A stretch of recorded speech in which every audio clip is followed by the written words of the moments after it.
We found out we were pregnant on March 8th, 2014, and we confirmed our suspicions with the pregnancy test, as we had been trying for our second child, and we were really excited about it. At about 10 weeks, I started having morning sickness, thinking the normal pregnancy symptoms and things like that. And it turned into excessive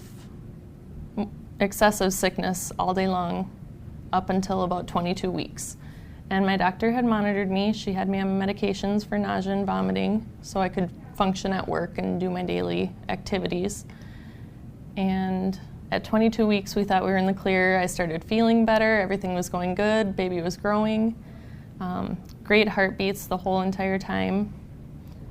And moving around, kicking like crazy. And from about 22 weeks up until 36 weeks, everything perfectly normal pregnancy. At my 36-week appointment, I had said to him the night before when we went to bed that baby just wasn't moving like normal. You know, I could still feel her, but just not like normal. So we went to bed knowing I had my 36-week appointment the next day, and I got up just like a normal day, took the day off of work, went and ran a few errands before my appointment. Dawson came with me, and we went and had lunch and went to my appointment. And my doctor at the time, who was wonderful, she knows what I do for work. I work in healthcare, and she was listening for a heartbeat, and there were normally two places where she could always find a heartbeat. And when she couldn't find it at those two go-to places, she started feeling around more, still couldn't find it. And when she looked at me, she goes, "I know what you do for a living." And I said, "You better give it to me straight." And she says, "I can't find a heartbeat. I want to get an ultrasound to make sure that what I'm finding is correct." So I went to have an ultrasound, and we're from a rural community. So when I went to the room, this was the first time one of my friends that I knew was working. So I was not too excited to see her going through this, but she did great. Did my ultrasound, talked me through it, said no more heartbeat. We had lost our baby girl.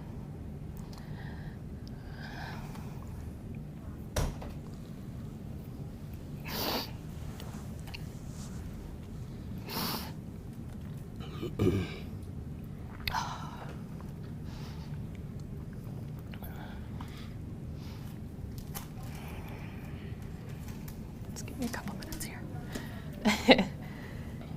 We've been seeing this a lot today. Yes. Take your time. Yep. Whenever you're ready.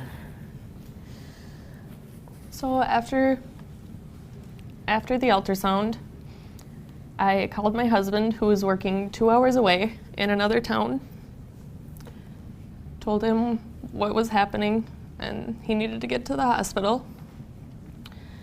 And then the doctors, they gave me the option of going home for a couple of days and coming back later. And I said, "No, I'm here.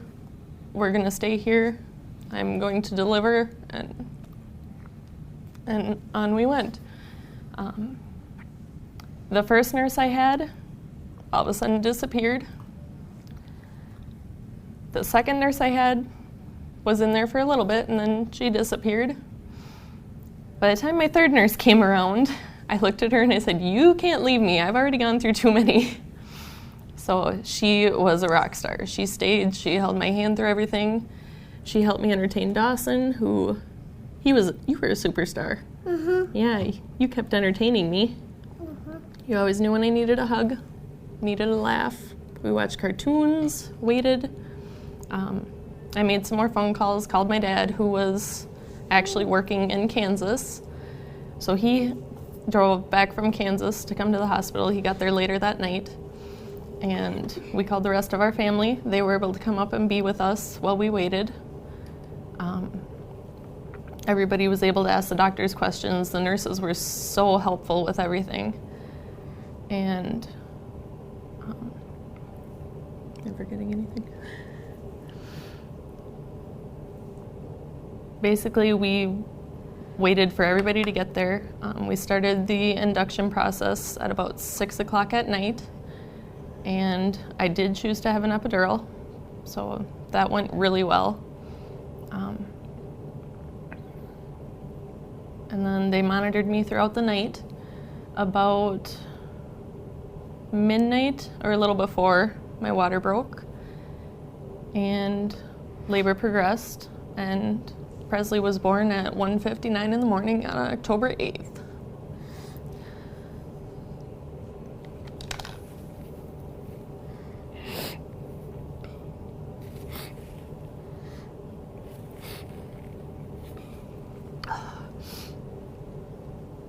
Luckily, our hospital is really well with handling how stillbirths occur, and the nurses we had were so wonderful. They gave us a lot of time with Presley to just hold her and love her.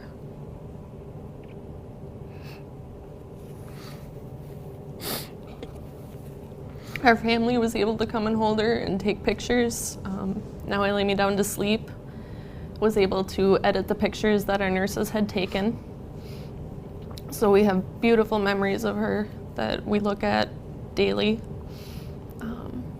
Dawson likes to look at her pictures on the computer. Don't you, bud? And they gave us a really nice memory box that we were able to take home with us with her footprints and a piece of her hair. She had a full head of hair, big feet. We actually have a picture of her that we keep on a shelf in our bedroom.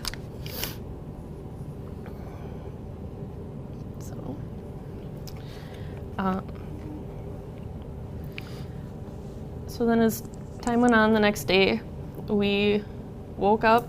I was ready to go home. We spent some more time with Presley and then said our goodbyes, and the funeral home had come and picked her up. So the next step for us was going home and planning her funeral.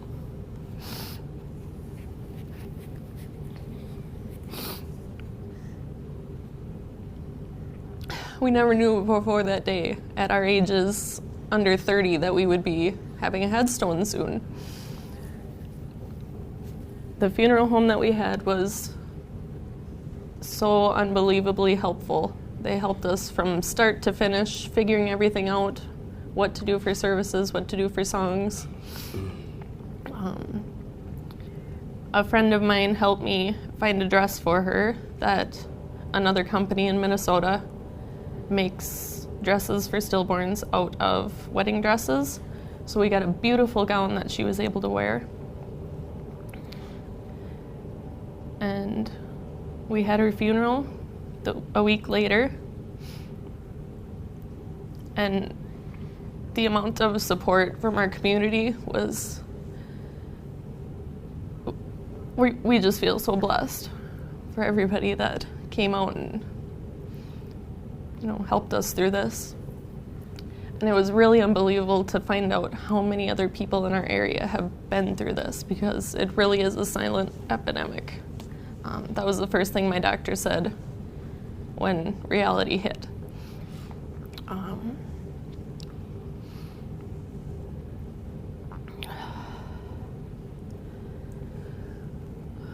After the funeral, when things calmed down, we took some time at home for ourselves and decided that we want to be part of helping other families.